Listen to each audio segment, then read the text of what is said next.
We're back. It's time for another edition of the Carolina Insider. It is Social Drive time, presented by Reed's Jewelers.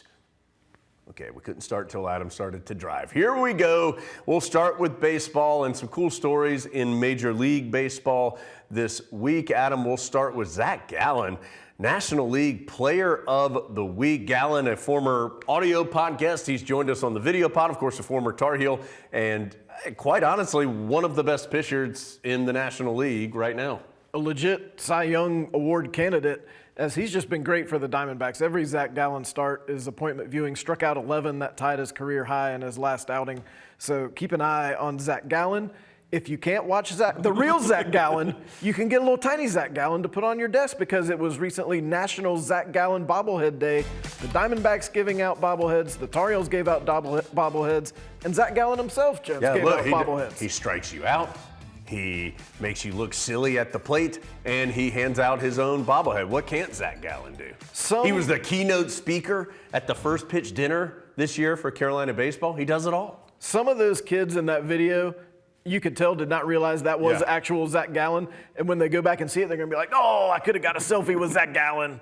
All right, let's go from the mound to the plate. Another recent Tar Heel, Michael Busch, making his Major League debut for the Dodgers. And Adam, no better way to start it. Get your first hit. Well, go ahead and drive in a run as well.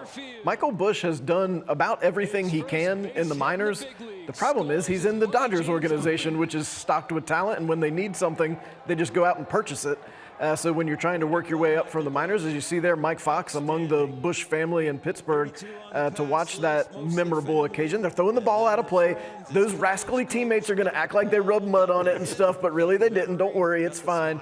So great to see Michael Busch getting a chance, and hopefully he can stay up for a little while, but Max Muncy's on the paternity list and probably coming back soon. So Michael Busch is going to play somewhere in the majors. But congratulations to Michael, of course. Special moment for him. As Adam alluded to, he had some family there. Coach Fox was there. So a really neat moment for Michael Busch. Not only getting to the majors, but then delivering for his team as well. All right, let's go from baseball to basketball. Adam had a ton of fun on the audio podcast this past week. We rewatched the 1990 NCAA tournament game between Carolina and Oklahoma, one of the rare major upsets in Tar Heel basketball history, when the Tar Heels are doing the upsetting as they beat the #1 seed that year, Oklahoma.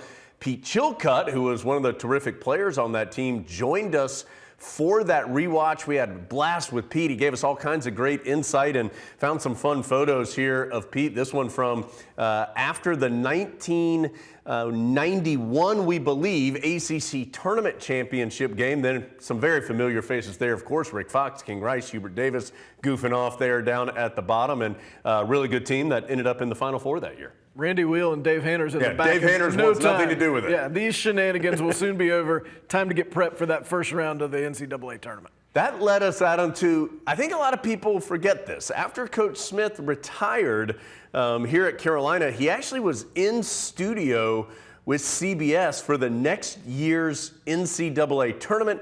Coach Smith, one of the best coaches of all time, maybe a little awkward in the analyst chair, but let's take a look and listen. Here, the Tar Heels coach are doing a lot of good things out there in the first half. North Carolina is doing a very good job rebounding. I know they were concerned about Michigan State's rebounding, and also they're playing more zone than usual against this Michigan State team. All right, let's talk about the telestrator play that you have picked out for us. You'll see Carter with the ball on the far side as he has the ball, and immediately, as he passes it back, we'll get a cross screen here. 4 will screen that man in the zone, and then you'll see the pass gone on around to 5. And now 5 will then throw it to Carter going off the screen. You'll see here comes the screen. And that right there, and then a pretty pass there. And how long has this play been in the Carolina playbooks? 82. Guy named MJ. Okay, Clark. Appreciate that Coach Smith just started calling the players by their number at one point. Yeah. Look, he doesn't want anybody to think that he knows who Mac Tarjai and Ed Cota are. No need. He doesn't want to seem biased in any way. He seemed happiest when talking about how he had added that to the playbook in 1982. That's right. A good Tar Heel squad. Speaking of some good Tar Heels, Adam, what a great honor for a couple of Tar Heels here recently, heading into the North Carolina Sports Hall of Fame. That includes Jerry Stackhouse, who has an incredible Jerry Stackhouse themed jacket to go into the North Carolina Sports Hall of Fame. Of course, Stackhouse, terrific player for the Tar Heels in the mid-'90s, including being first-team All-America in 1995. Went on to a long NBA career, now a successful coach as well. And on the football side of things, Adam Jason Brown also going into the North Carolina Sports Hall of Fame. He was first-team All-Conference here at Carolina, played in the NFL for nearly a decade, and of course very famously retired early. And there you see his coach, John Bunning. Great to see Coach Bunning.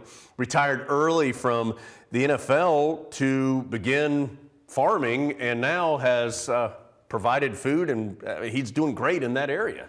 Both those gentlemen have been audio podcast guests going way back. Really encourage you to look up that Jason Brown interview. If you missed it the first time around, he explains the journey that Jones just talked about, and it's incredible. Couple other just names you might be familiar with. Rick Barnes, of course, former Clemson coach, former Texas coach, now the head coach at Tennessee, a Hickory native going into the North Carolina Sports Hall of Fame. And if you're a golf guy, Tom Fazio, who did the Finley redo in the early 2000s, also going in. So congratulations to everyone heading into the North Carolina Sports Hall of Fame. Adams, we got to get Adam on the ballot. Soon enough, we'll get Adam there. I was right on the cut line. Yeah, right there. Jason Brown and Adam. Right Wait there. till you see my Adam Lucas jacket. Yeah, Jerry Stackhouse, Adam.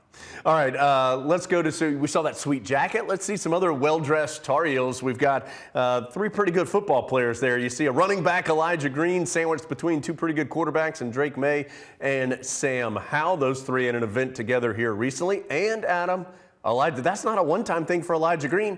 There he is at the Rammies, where he was voted best dressed. Do you think Elijah Green just had that in the closet already, or is that specially purchased for the Rammies? I don't know. He pulls it off, though. Oh, no doubt. Good job, Elijah Green. Not just toting the mail, but also looking good in a suit. So congratulations to all the winners, by the way, at the Rammies this past week. A little other football, but the football side of things announced this week that we've got coming up this summer in Kenan Stadium in July. Chelsea versus Wrexham. Adam, people are fired up about this. I've run the whole gamut with this, and now I'm excited. At first, I didn't really understand what it was, going to be totally honest. Now, I'll be there. I'm excited. I don't know who I'm cheering for. If anyone has any suggestions, let me know. Tickets go on sale to the public today, and they're going quickly. So if you're interested in checking it out, I would encourage you to do so soon. Again, that is coming up in July. I believe it's July 19th in Kenan Stadium. Speaking of big events in Kenan Stadium, Adam found this one out on the internet. This is from 1983. U2, the opening act in Kenan Stadium. And Bono climbing on the very top of the stage. That's high up there. If you were with us last week, you saw Prince was at Carmichael, U2 was at Kenan as the opening act. If you were in school in the early 80s, you had the chance to see some legends. Todd Rundgren, the head guy on that concert?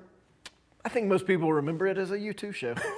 All right, Adam, as he normally does, provides us with some hilarious facial expressions. Let's look back at this one from last week. There's Adam thinking about the fact that we asked him to do some work. All right, so people got to work. Let's see. Yeah, well, we know Adam can't handle escalators very well. It's Adam's kryptonite.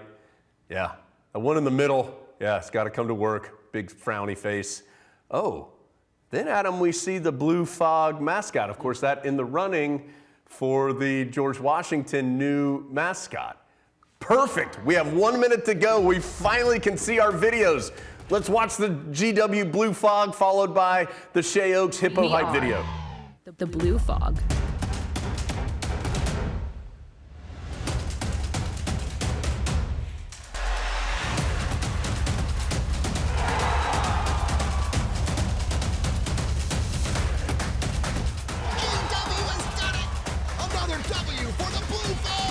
All right, if you aren't hyped enough, now you can really get hype, Adam, on this hippo video. Look at this, Adam. Who wouldn't want to be a hippo?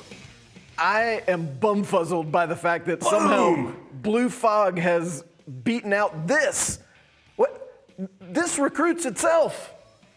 Look, okay, we're running out of time. We're just going to let the hippos carry us off. Thanks for being with us. Not the first people to be carried off by a hippo. Thanks for being here on the Carolina Insider.